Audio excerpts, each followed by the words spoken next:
447 or 8 Park Road on 01733 343750. Chicken Palace, open 11 a.m. till late.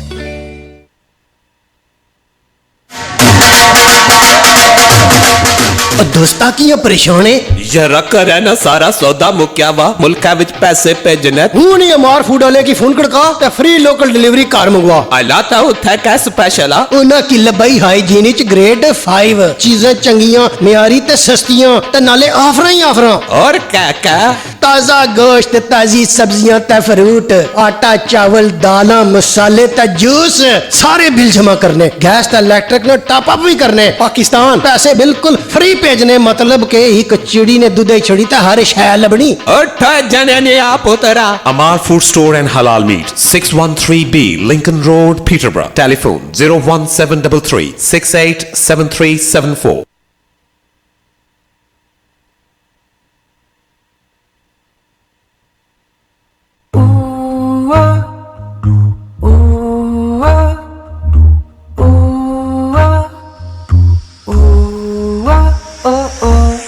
We grew far apart, so who would have known? Thank God one place us here under one home. You changed my life that day, and I thank the Lord for placing a love like this in our beating hearts. Robbie, I have waited so long, now I see all of this was your plan. I wish I'd known this all along. Oh, I never could imagine that I'd find a loving soul like hers. Oh, how you work in all your ways. Oh Lord, you blessed us both when we felt alone. You brought our hearts together and you made us one. Oh Lord, you gave us love, and I ask that you keep our hearts together. Broadcasting 24 hours a day, 365 days a year. This is Salam Radio.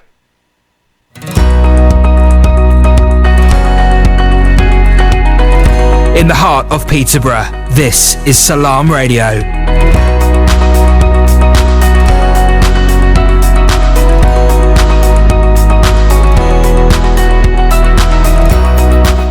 Assalamu alaikum, good afternoon. It's 5 p.m. This is Amr Suleiman's Friday Drive here on Salam Radio 106.2 FM and in Luton on Inspire FM 105.1. I hope you're doing well. I hope you've had a great week and I hope you're looking forward to the weekend.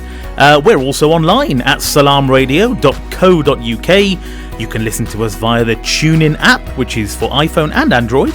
And all of our live shows are broadcast live on Twitter, Facebook and YouTube.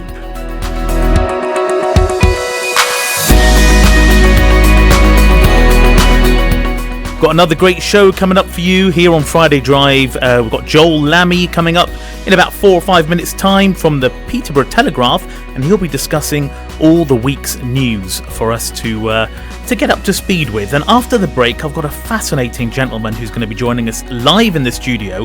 I'm going to be talking to Rick Hunt. He's a remarkable individual who's bought a double-decker bus and single-handedly transformed it into an accessible mobile home for his disabled wife Amanda and their 2 children. It's really an amazing story of determination through many adversities that will inspire, shock and impress.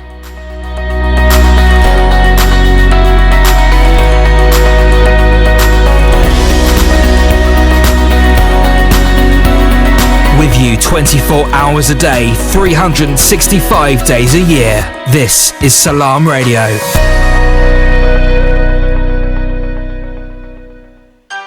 Yeah. Yeah. Pain. My life's getting too litty. Still got the crew with me. Moving to a new city. Need to find a wifey who's pretty. On the straight path for the true vision. Man, converted to a slime made a huge difference. Give me evil eye, homie, you tripping. You just found that I'm here and you isn't. Yeah. I heard that some mans wanna take us down. Take us down. Look how they switch sides to get some clout. But I'm rising up, who's laughing now? It's so painful when they see me smile. The only main goal is to inspire. Nothing feels better knowing God's on your side. Don't tell me how I should live life. I feel so blessed, alhamdulillah. Gotta keep an eye on who comes close. Keep another eye on those you know. Tryna throw dirt on my name. Praise to Allah, we survive through the pain. Always been the same. All about the message, not the money and the fame. Ay, throw dirt on my name. Praise to Allah, we survive through the pain. Look where I'm at today. Still on the grind, yeah, making moves. Only go down when I miss a jewel. Still managed by the boy or boo. Congrats on the wedding, tell them I'm a boo. Never let my team suffer. Find a man like me on the team, brother. Any money that I make, I gotta feed mama. Changing lives to the damn 6 feet under. Only trust 2 or 3 others. People see success, they don't see struggle. If you ain't part of my life, then please shut up. You don't gotta ready to speak on me, Gotta keep an eye on who comes close. Keep another eye on those you know. Tryna throw dirt on my name. Praise to Allah, we survive through the pain. Always been the same. All about the message, not the money and the fame.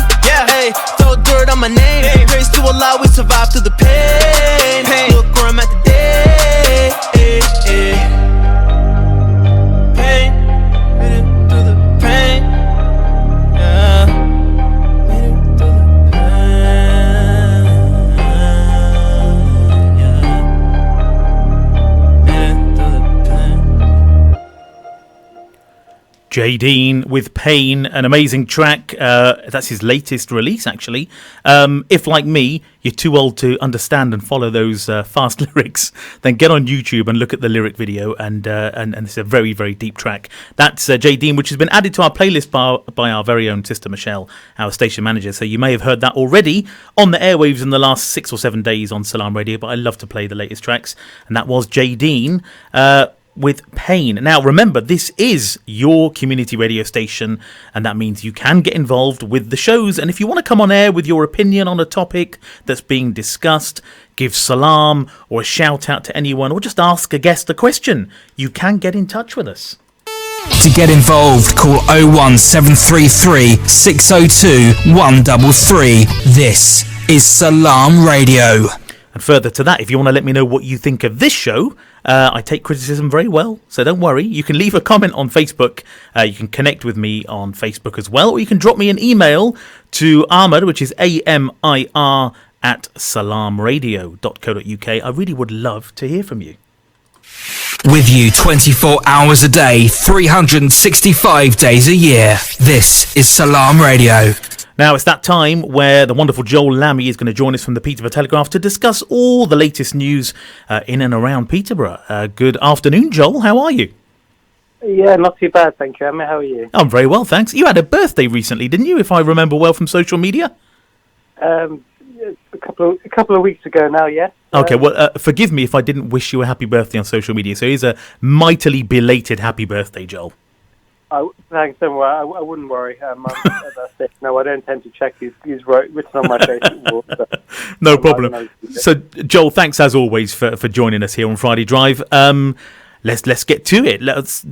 What do you think our listeners want to be hearing about this week? What's been kind of the story of the week for you?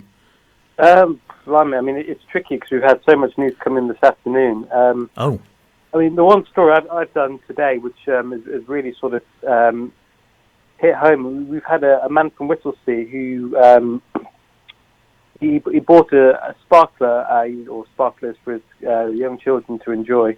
Yeah. Over, obviously, we've had bonfire night, etc. And one of them exploded in his hand, and it's caused him extreme, very severe burns, extreme pain.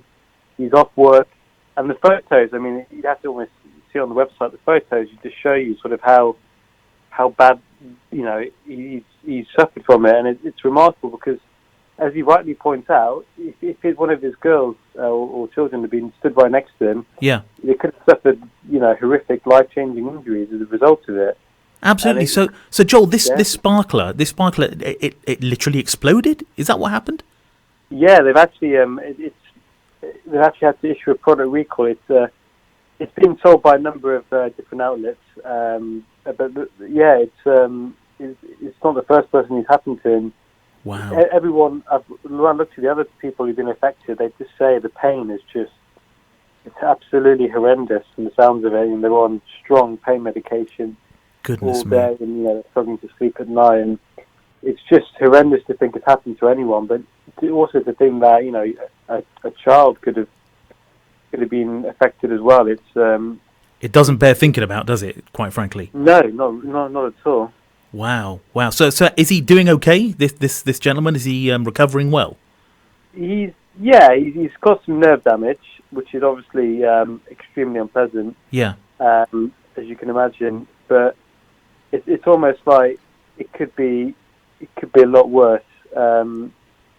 I think part of the problem is he started a new job on Monday. He's a lorry driver. Oh goodness. And obviously he's gone into his training day, and he said, "Well, I can't really drive." So not ideal for him either, as you can imagine. His first day of work, and basically having to say, "Oh, well, can't actually work," and because of his contract as well, Yeah. he gets paid. He gets paid by shifts, so Oh dear. he's effectively not getting any money either while he's going through this. So are there potential? I would guess there are, but are there any potential repercussions for the manufacturers of the sparkler? Is he going to go down that route? That's what he says he's looking at.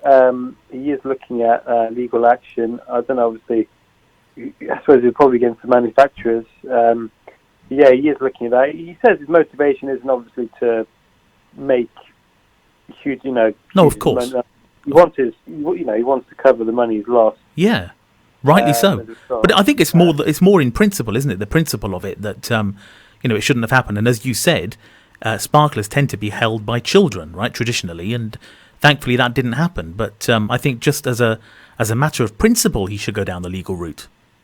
Well, absolutely. He says he is speaking to solicitors, so we'll obviously see what happens. But yeah, I must admit, when I saw the photos, I was a bit, I was like, oh, that's you feel sorry for the man, because that's not nice at all. No, and as you said, there's nerve damage, which would mean it's, as you say, incredibly painful, right? Yeah, I mean, extremely. Just the fact that he's on antibiotics and painkillers, you just think, every day, you just think, wow, that's strong stuff. That's not your average. Well, we wish him well, of course, and hope he makes a swift recovery, and so much that he can get back to his job and start earning for his family. But that's terrible news.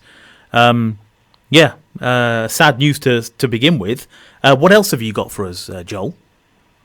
Well, so it's been a flurry of news. It tends to be a Friday afternoon that the police tend to put out a number of press releases. We've had a number of court cases, etc., which have come in. It's probably very difficult to go through all of them because, as you can, it's tricky to sort of explain all of those in the time. But one other thing I'll mention, which is probably might affect some of your listeners.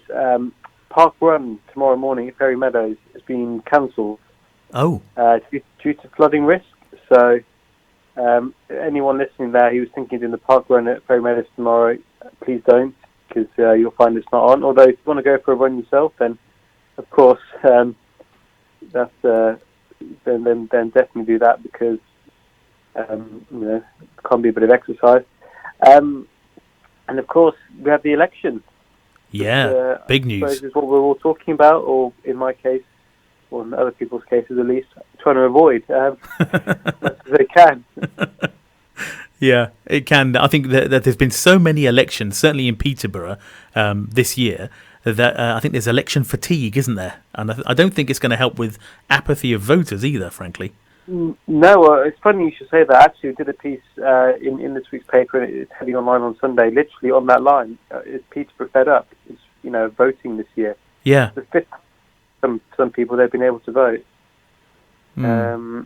So if you've gone every time to vote, then fair play to you. I must admit, I struggle to do that 5 times and have the motivation. And I know, having covered them all, I'm not particularly thrilled by the idea of a general election, and the candidates are already getting very sort of animated, should we say, and Yeah. with each other, and a lot's been said. So we'll be covering that in more detail next week. I'm sort of piecing it together as we speak, but I see. I think Peterborough's going to be one of the let's just say one of the most interesting races in the country, judging by the way it's already started. Oh, interesting. Well, it wouldn't be the first time that Peterborough's kind of going to be the interesting place to watch in an election. Of course, it wouldn't be the first time. But, I think that certainly all eyes will be on the Peterborough Telegraph for all the latest on that. And as you say, you're piecing it together. So we look forward to reading all about that. But there's certainly a lot for you to be covering, Joel, isn't there? Well, yes, absolutely. I suppose that's part of the fun. It's been a very quiet week, relatively speaking, until today, when there's plenty going on. But I must say, we've got some extremely strong stories heading online over the weekend, which we've just not been able to get on before. I mean, we got a year on for a couple who won the lottery, who are local. A bodybuilder who survived a horrific car crash and is now, entering competition, and wow, lots of good human interest stories heading on. A lot of our election coverage is heading on over the weekend as well. Yeah, with planning disputes, more crime. So our website is just being filled constantly. So lots of interesting local news on there for people to take a look at. Absolutely. And you mentioned a couple of human interest stories there, and they sounded, relatively positive, which is also nice to get in the mix, right? Some positive news stories. You mentioned I'm guessing the one about the lottery couple a year on. I'm hoping that's a positive news story. Are they? Yeah. Okay, good. They haven't broken up and they haven't gone into debt. So brilliant. Pleased to hear it. How much did they win out of interest? They won $1 million. Wow. Only $1 million. Only $1 million, right? Only $1 million. Okay. But yes, they seem to have found the right balance between enjoying it for the first year, whilst also staying quite grounded and saying, "Well, look, this is changing our lives, but it's not going to change who we are and how we act and good. How we bring up our children." And they're going to understand that there's not going to be any freebies. They're going to have to earn their money, earn their pocket money, so to speak. So. Oh, fair play to them. Fair play. That's quite refreshing, because I know how easy it must be with, literally £1 million. It must be quite easy to fall into the trap of, well, almost money's no object. So kind of do what you want, which of course can be damaging to your kids, right? If they lose the value of things and what it means to save up and buy something, it's important value. So fair play to the couple to be able to continue to do that. That's a great story. Yeah, no, it's nice. And when you see deserving people win the lottery and you see nice people win it, you don't, there's no jealousy, there's no, it's a tinge, but sure. What I mean, there's no sure. It's not like if you saw people who were sort of very arrogant and unpleasant, then you'd be like, oh, it's not fair. But they seem like people who generally do deserve to have won, and that's quite nice in a way. That is nice. Very lovely people, so. Yeah, I'm reminded, Joel, of a story many years ago now. I can't remember the guy's name. The surname was Carroll. I think he was from Swaffham in Norfolk, and he won millions. But he was a bit of a savoury character, and he I think lost it all. I think through just bad financial management. But he was a bit of a character. I can't remember his full name. Might have been Paul Carroll. I don't know. But one to Google. You mentioned another story about a bodybuilder there. So just touch on that one again. Yeah, well, he was a champion kickboxer in Latvia, his home country, before he came here. Yeah. And he had a really bad collision on the A47 between Leicester and Peterborough. He lives locally, and it's incredible. He's built his strength back up through weightlifting. He couldn't do kickboxing anymore. He didn't really have the ability to punch that hard or kick. But his diet, his training regime, you listen to him and you almost feel ill. I mean, it's like he has no carbs. His only food is egg whites, chicken and broccoli, and he's training 2 to 3 hours a day, only water. And he's doing the Mr. Universe competition. Oh. And it's not, so it's done on sort of how you look rather than how much you lift. So it's almost about getting his muscles looking at, particular shape and complexion and how lean you are. And so you can imagine it's the sort of way of, he has to make sure he's looking in a certain, absolutely, you know, like when they do diving in the Olympics and any little bit of splash is like a no. With this, it's like any little bit of fat is like, wow, you know, critical, you know, to your, so it could ruin your chances. So effectively, he's having to be as lean, get his body fat down to, you know, the sort of levels that the rest of us would probably go, it's impossible. But oh, that's good. So how serious was the accident that he had on was it the E47? You said. Yeah, pretty bad. He was in hospital for a while. He had he said he had an artificial bone put in to replace one he'd lost. Goodness. You know, he's struggling to feed himself or get dressed, and thankfully, you know, he's made a full recovery. And so, even though he can't really do what he did before on the same level, I mean, he said he was in the gym for a time, and he was just almost in tears because the pain was so bad. But thankfully now he's a lot better in that sense. But a nice sort of story of someone who was at a real low, and he says, you know, his personal life as well as at the same time had gone downhill massively. Oh dear! You know, just as his health had diminished, his personal life went downhill, and he's really fought back hard. And you know, he trains and lives on that diet whilst doing a full-time job. I mean, I couldn't do this job without any carbs. I can tell you that. I don't think many of us could survive without carbs. That's for sure. Me, 100% me. Wow, Joel. As always, I'm sorry if you had more, but we are short of time, unfortunately. But it's always a pleasure to talk to you, and for someone who covers all the local news for us with your colleagues, of course, we do enjoy the social media posts, of course, the weekly publication, and of course your website. So thank you for keeping us all posted on what's happening in and around Peterborough. And of course, we look forward to all the juicy election gossip in the forthcoming days and weeks. Yeah, I think there'll be a lot of it. I think they'll keep us busy. I think so too. Joel, listen, have a great weekend, and thank you so much for joining us again.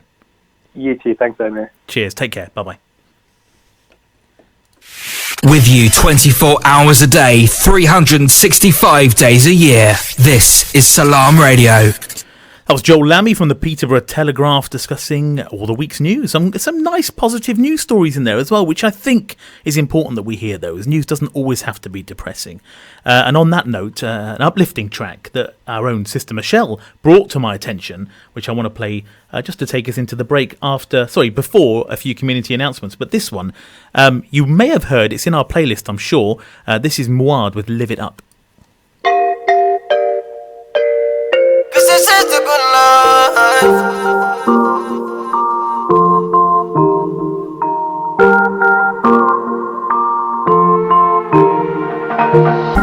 First off, always, I gotta thank God, it's important. I'ma have fun in the moment, I'ma live it up, that's a bonus. Let it go, never give it up, I'ma own it. Let it go. My heart goes blood, I don't know. Whatever Allah plans for me, I will always be happy. Never ever look back, I'ma reach for it. I'ma go with the time, with a little bit of seasoning. Can't believe how sweet it is. Yeah. Cause this is the good life. This is the time I'ma bang the drums. Cause this is the good life. And this is the time that I'ma have fun. Cause this is the good life. Thank God you're the greatest one. Cause this is the good life. This is the good life. Live it up just a little more. Live it up just a little more. Live it up just a little more. This is the good life. Live it up just a little more. Live it up just a little more. Live it up just a little more. Live it up just a little more.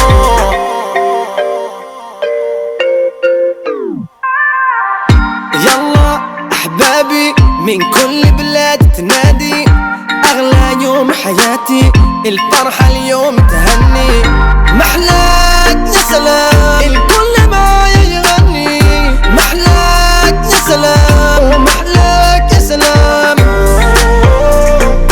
راني هنايا ربي معايا الحمد لله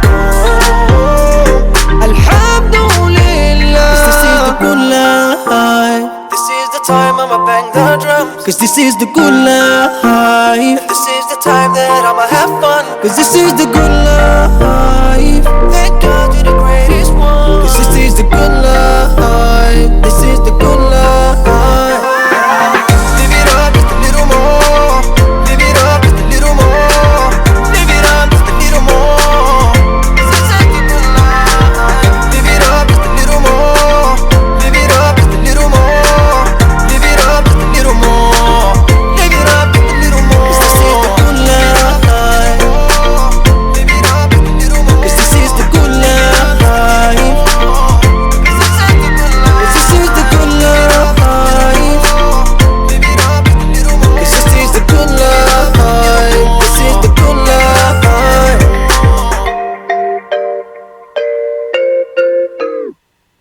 Muad with Live It Up. What a great track. What an uplifting track to get us in the mood for the weekend. Brilliant. That's what Friday Drive is all about. Hopefully you will agree. Just time for a couple of community announcements before we go to the break. And then do stay tuned because I've got an amazing guest coming up. Rick Hunt, who will be joining us at 5:30, is a remarkable individual who literally bought a double-decker bus and single-handedly transformed it into an accessible mobile home for his disabled wife, Amanda, and their 2 children. It really is an amazing story of determination and really is just a showcase of the unlimited talents that Rick has got, and all will be revealed in a few minutes' time. Now, just time to tell you, here at the Lamy Iqbal Centre, Thursday the 14th, that's Thursday next week, between 2 and 4, you can join us at the centre for an afternoon of tea, cake and creativity as part of the Syntax Festival. We've got a poet in residence here for a period of time. Her name's Bryony Littlefair, and she'll be guiding you through writing exercises and encouraging you to tell your stories about you living and growing up in the community. It's for all ages and abilities, including people who've never even written before. All materials are provided. It's free to attend, no booking needed, just turn up. And for more info, if needed, you can contact Richard, our centre manager, on 01733 756 275, and it says here we'd love to have you with us, and we genuinely would love to have you with us. You can tell your story at this creative workshop with poet in residence Bryony Littlefair here at the Lamy Iqbal Centre. Once again, Thursday next week, 2 to 4. It's a great opportunity, and I suggest you grasp it with both hands. Now, after this, straight after this, at 6 o'clock, please stay tuned because we do go over to Inspire FM in Luton. Of course, we are broadcasting on Inspire FM as well right now, but stay tuned, everyone in Peterborough, because Friday Night Live is back on the airwaves, and it's a great 2 hours of current affairs that should not be missed. Please stay with us. We'll be back with Rick Hunt in about 4 minutes. Stay tuned to Salam Radio after this short ad break.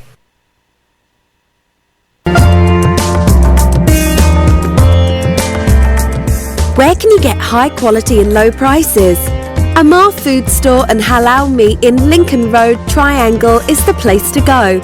Pay us a visit and take advantage of our special offers and great range of products on groceries, vegetables, fruits and halal meat.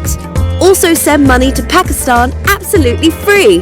We have all top brands at special offers, offer free customer parking and provide a free local delivery service. Amar Food Store and Halal Meat, 613B Lincoln Road, Peterborough. Call us on 01733 687 374. High in quality, low in prices.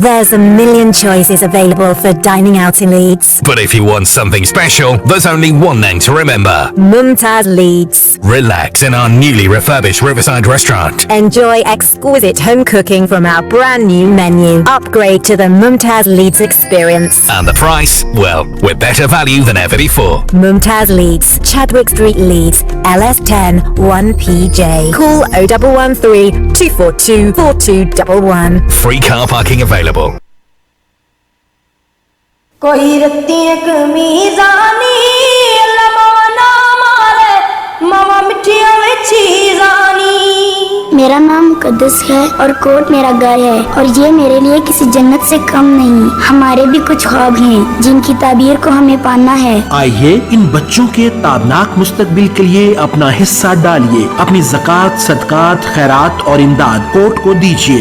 UK number 0300 123 7774. Website court.org.uk. Almarad Tiles. With over 70 stores nationwide, we are now open in Peterborough. Up to 50% discount offers now on. Largest selection of tiles.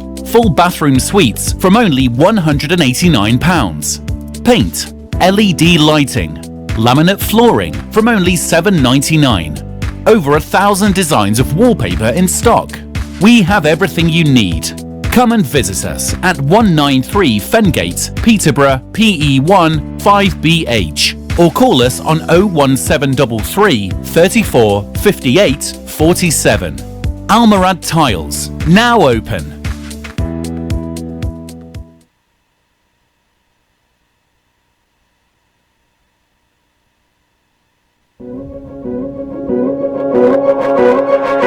Softly you call me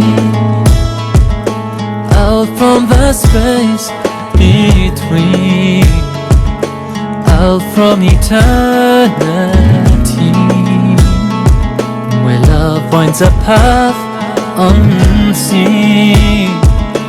Out of the wilderness, you beckon my every step.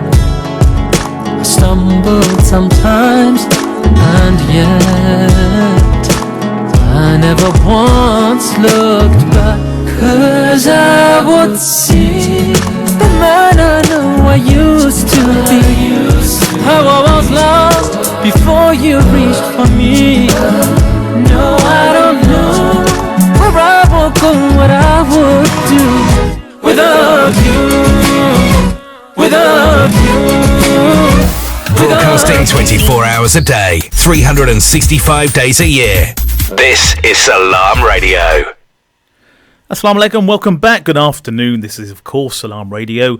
You're with me, Amr Sulaiman, and I'm here till 6.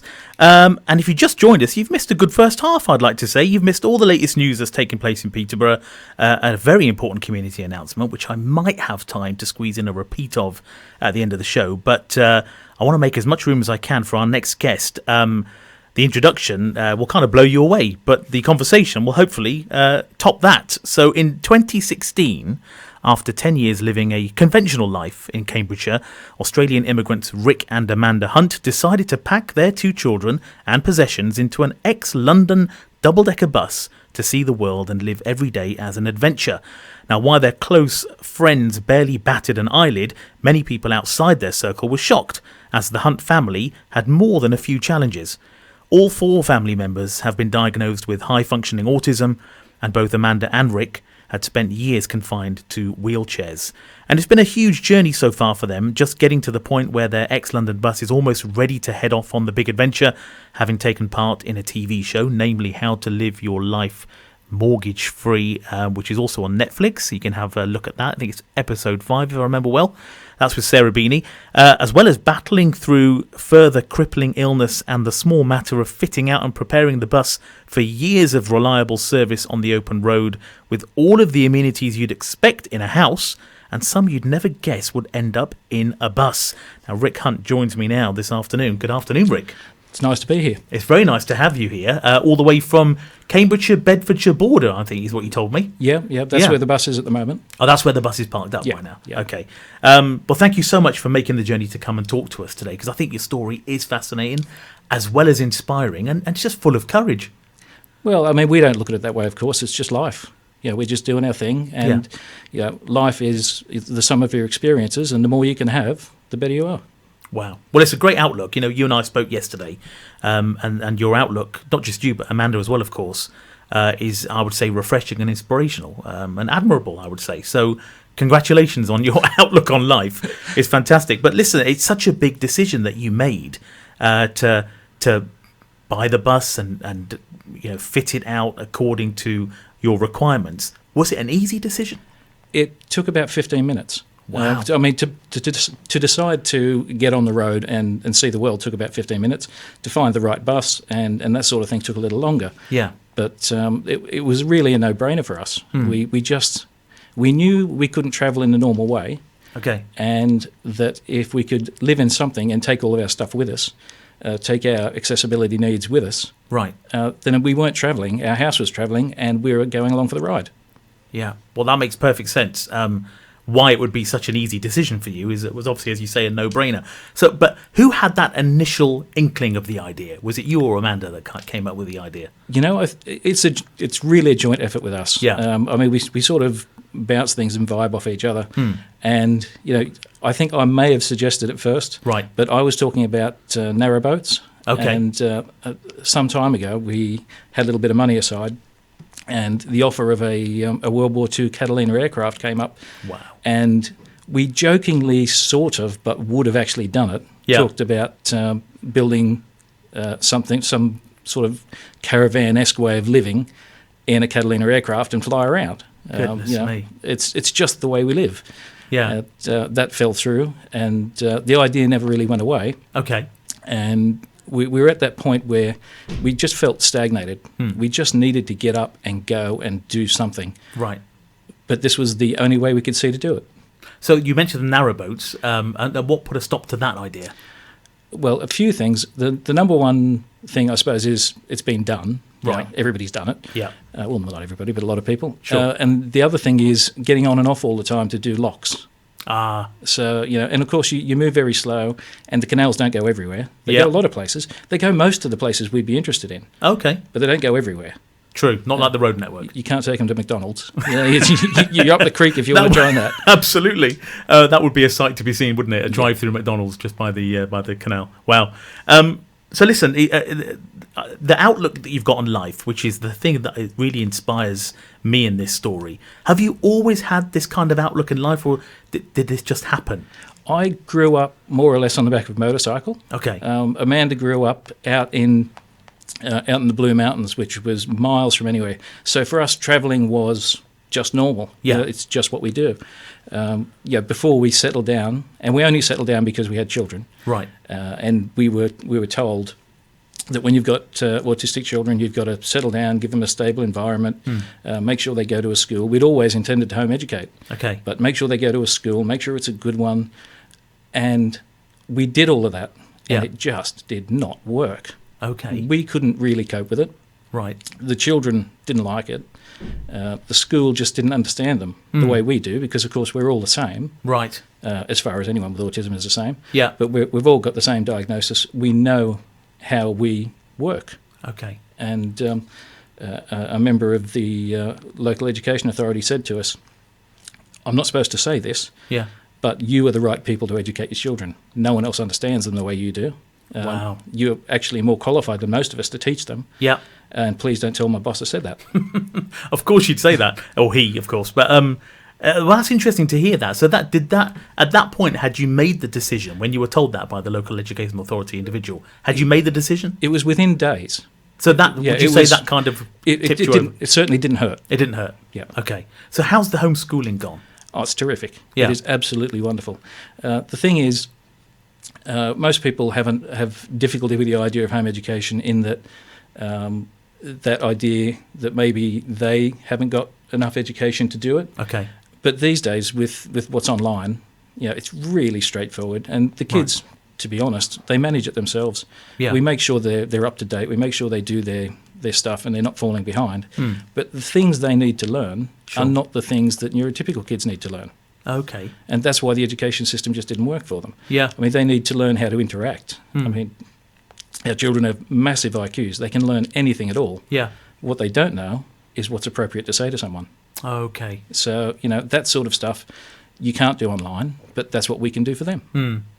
That's very interesting. I mean, there's a lot to be said about homeschooling, and of course you get some educationalists who will say, well, no, they need to be in a school, they need to be with their peers, they need to be interacting with people of their own age. I suppose that could be said of people who maybe are not autistic, but then when their autism is involved, there's a different perspective to look at, isn't there? It's completely different. You see, with our children in particular, and there's a saying with autism that if you know an autistic person, you know just that, one autistic person. Right. Yeah, we're all different, of course, but everyone's different. Yeah. With our children, they've got eidetic memories, so photographic memories. Okay. Something that would be just an embarrassing situation that people would just brush off, it stays with them forever. So one child saying one bad thing to them will come back into their head when they're 25 and hurt them just as much every time. And I know this from my experience. That's how I grew up. Yeah. So to get them out of that environment, and we made a decision that we weren't raising children as such, we were raising young adults. Right. Because if you take someone with an eidetic or photographic memory and you teach them to be a child, they keep those lessons forever. Sure. So you're teaching someone to be a child forever. Oh, I see. So you want them to have fun. You want them to enjoy themselves as a child. Yeah. But you also want them to understand how to interact in a grown-up world. I see. Because what works for a 6-year-old does not work for a 36-year-old. No. How very interesting. Well, congratulations on the homeschooling, because it seems to be a success from what you're telling me, which is... And do you find that... I know you're saying they're managing it themselves, but there must have been a point from the outset where you had to be... Oh, we direct them. Yeah. We absolutely direct them. But if they would miss a lesson, not achieve what they wanted to achieve... it would be the end of the world. Right. So it's not like we have to, get off your PlayStation and go do the... Sure. Yeah, we don't do any of that. No. We don't need to. They're driven. They do it themselves. Wonderful. That's brilliant. So I've got to go back now to the point where you made the decision to get the bus. So we're digressing a little bit. Well, the conversation is going to do this, which is fine. But how did your kids react when you told them the news that we're going to get a bus and this is what we're going to do? And what was the reaction like? They just said, okay. Wow. They were absolutely fine with it. And we were worried. Yeah. The big trouble came when James then went to school. James is our eldest.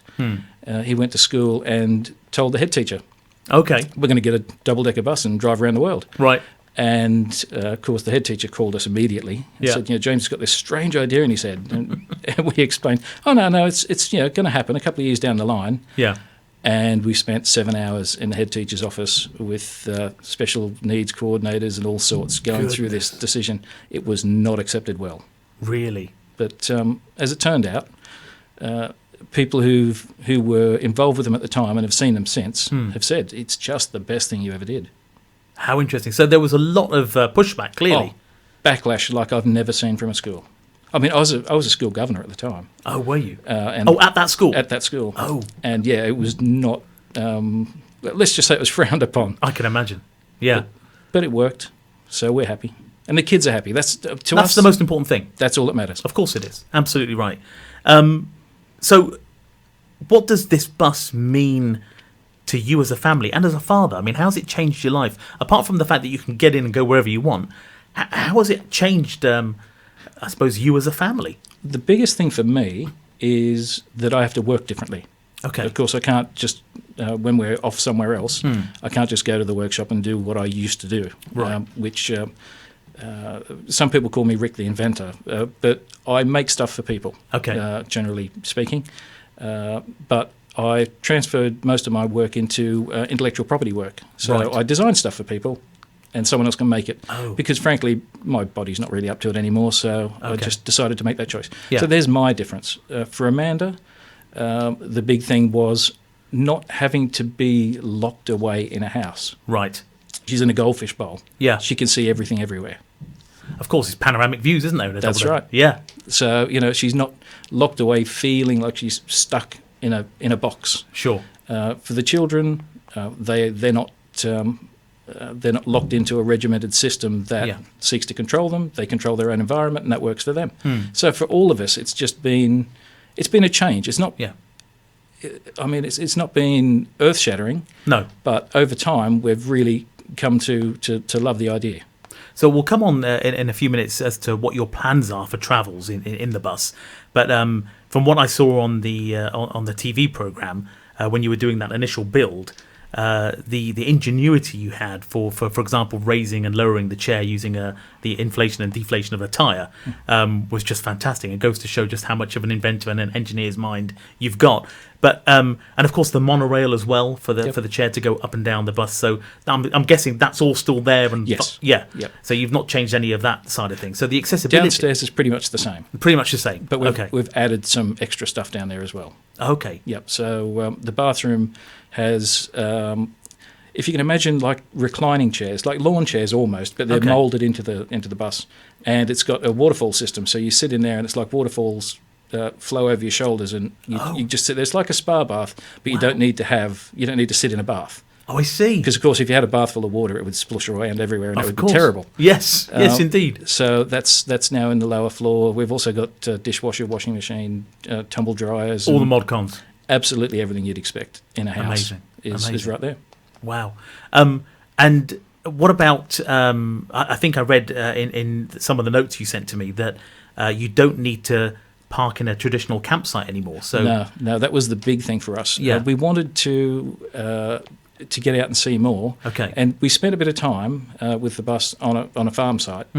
And it was just a bit too stifling for us. Okay. And we wanted to move around. So the idea of being hooked up to a power pole and to be hooked up to a water supply just didn't work. Right. So now we carry over a tonne of water on board. Wow. And that's clean, fresh drinking water. Yeah. We've got a filtration system. Okay. That does the spa bath waterfall system and cleans the water as it runs through. So more or less like a pool filter. Amazing. We've got a recirculating system for the washing machine water that runs through and filters all of that. So we can all have showers every day with a tonne of water and be on the road for a month without filling.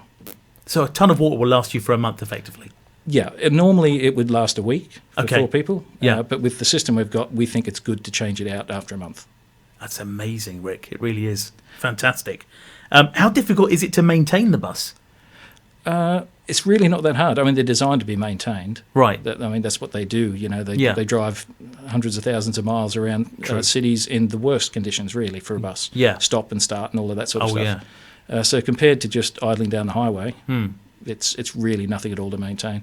It's no worse, really, than a big car, you know. Okay, that's interesting. I mean, I'm a qualified HGV mechanic. Yeah. So to me, it's much easier than any of the HGVs that I've ever worked on. Wow. So what are some of the plans for the travels that you intend to go on, hopefully? Well, we're all big history buffs. We love anything old. Yeah. So initially, we're just going to do the big routes, the John O'Groats to Land's End and all that sort of stuff. Okay. Just to see what's along the way. And the plan is really very simple. Just drive, and when we think of something or see something interesting on the way, stop in. And brilliant. And just adventure. You know, it's really not to be planned. Also, we've got Instagram accounts and all that sort of stuff. And we're planning to have people tell us things that are in the local area. Oh, great. So put it out there, you know, we're in such and such an area, or we'll be coming into that area in the next few weeks. Yeah. What have you got? You know, and potentially, you know, do you have a farm parking spot we can pull up on for a week or whatever, you know, that sort of thing. Just really adventure, properly adventure. Yeah. Well, I'm loving the fact that you're not planning too much of an itinerary other than the kind of main route. Because that kind of takes the fun out of a trip as well, doesn't it? When you plan everything to the minute detail. Well, for us, the fun really will be in getting there. Of course. So, and we can pull up in any roadside parking space for HGVs overnight if we need to. So we don't have to plan ahead for a campsite. We don't have to find somewhere that we can plug into. We just pull up wherever a HGV would pull up and sleep the night and have a snooze. That is proper freedom. The way you've described that is essentially proper freedom. And I'm sure there are a lot of people listening that would love to be in that sort of position. On that note, if somebody was, and I'm guessing there's not many, but if somebody was thinking about doing something similar to you, buying a bus and transforming it, any advice that you would give them kind of from the outset? Any key pieces of crucial advice? Don't let fear stop you. Oh, good one. Okay. That's the biggest, because you can be scared of anything. Yeah. You can stop for any reason, but no one gets to the end of their life and regrets the things the adventures that they took. They regret the things they haven't done. True. And that's the way we're looking at it. I mean, we literally stared death in the face and said, what do we regret? And we regretted not having seen as much as we could. So on that, you've touched upon it, and I was going to come to that. It seems apt to do it now. Obviously, Amanda's in a wheelchair. So She's out of it now. Oh, she's out of it now. Yeah, is she? yeah. Oh, She's brilliant. managed to pick herself up out of the chair. Fantastic. Which is terrific. It is like the best news ever. Of course. But yeah, she spent a good 2 or 3 years pretty much confined to a chair. Whenever we went to the shops or anything like that, we'd have to get her out, put her in a chair, transfer her over to a scooter and do all of that sort of stuff. Sure. And it's hard. It's a hard life. Yeah. For anyone who's in that situation, they already know it. So as soon as you can get out of that, you do. Yeah.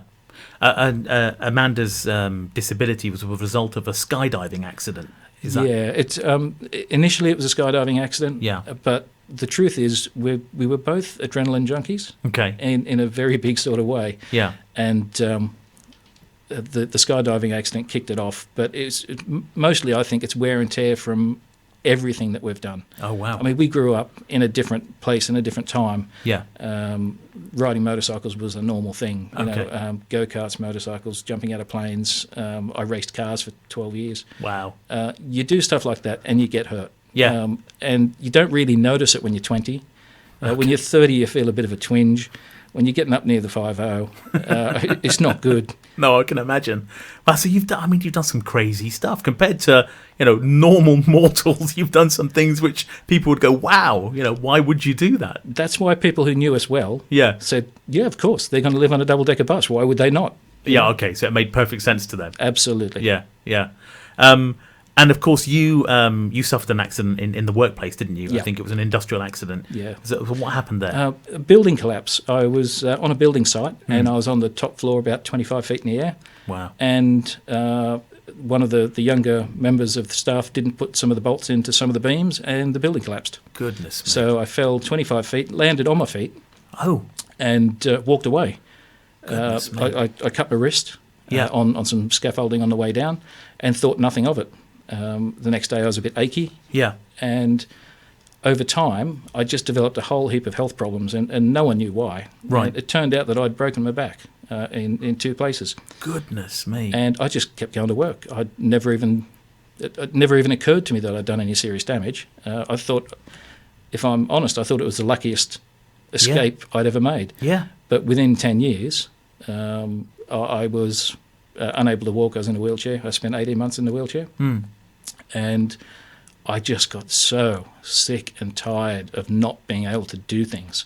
Wow. That I was in the chair because I was in pain, not because I couldn't use my legs. Okay. Because I couldn't bear the pain of standing on them. Sure. So I just decided to cope with the pain instead. Wow. So we, Amanda and I discussed it, and I said, I'm going to be miserable.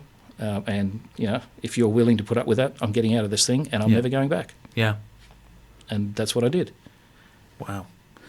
Some of the decisions you've taken are courageous, to say the least. And I think the most of us would sit on a decision like that for a long time before taking the plunge. But you seem a very decisive individual who has made big decisions for the better, clearly.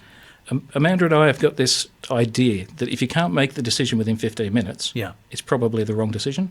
Interesting. Okay. So just don't do it. Yeah. And that goes from the first purchase we ever did together, which was a lounge suite. Yeah. It was a 15-minute decision. And that's just how we live. If you can't make the decision in 15 minutes, it's probably the wrong call. That's a good way to live, I think. Something that I'll certainly take away from this conversation. I've got to ask you this. If money was no object, hypothetically, of course, if money was no object, would you go back to living in a house if it was all kitted out with all the accessible things that you'd need? I never want to live in a house again. Wow. Not for as long as I live. I thought you'd say that. I'd literally rather live in a shipping container on the open seas than live in a house. Wow. If I had the unlimited budget, it'd probably be a retired 747. Oh, wow. Yeah, imagine what you could do with one of those. Do it right. If you're going to do it right. Wow. I mean, that would be, what a huge space for a start. Why not? Yeah. Yep. And they make really good bulk carrying ones that you can open up, and you can drive things in and out too. So you can take your cars, or maybe even your double decker bus, wherever you want to go. Well, you could. Could you fit a double decker bus in a 747? In the cargo freight ones, In you the can. Yeah. okay, yeah. Only just, but they do fit. I can imagine. Now, there's something we spoke about off air yesterday. You mentioned about potentially taking the bus to Europe, but the regulations have changed, and you might have to lower the roof. Yeah, it's an annoying thing, but German buses generally built with a 4-metre roof height. Okay. And some years ago, Germany changed over to make it illegal to drive anything over 4 metres tall. Right. Which other parts of Europe are slowly adopting, which means if you take an English double-decker bus, it's about a foot too tall, so about 30 centimetres too tall. Yeah. So we've worked out a means of making the roof go up and down. Yeah, when you told me that, I just couldn't believe that. I mean, it just, again, an example of the ingenuity. It's what we do, though. That's been the business for many years. So I'm guessing hydraulics of some sort that will lower and electric screw jacks. But but they look like hydraulic rams. Okay. And it'll just, on every window pillar, there'll be an electric screw jack. It'll rise up and down. Yeah. And telescope effectively. Yeah. With double glazed windows, which will be good because we haven't got double glazed windows at the moment. Oh, okay. And we miss those. Yeah, I'm sure.